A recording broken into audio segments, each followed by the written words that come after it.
কুমকুম সিরিয়ালে তো দেখা যাচ্ছে কুমকুমকে বাড়ির নাতবউ হিসেবে স্বীকৃতি দিয়ে দিয়েছে ঈশানের দাদু। ঈশানের দাদু কুমকুমকে তার নাতবউ ছাড়া কথাই বলে না। ঈশান বোঝানোর চেষ্টা করে যে দাদু আমি এখনো বিয়ে করি, আমি সিঙ্গেল।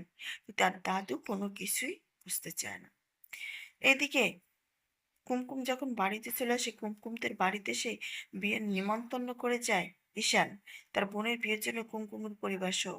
কুমকুম ঈশানের বোন শাওলি এবং রনির জন্য একটা চটি বানায়, হাতে কাজ করে অসম্ভব সুন্দর এক জোড়া জুতো বানায়।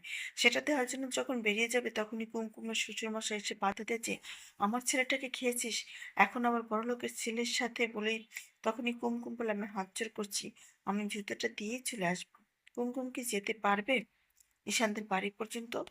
আর ঈশান সত্যি কুমকুমের উপর যথেষ্ট পরিমাণ দুর্বল হয়ে যাচ্ছে। ঈশান কি বুঝতে পারবে যে সে কুমকুমকে ভালোবাসে?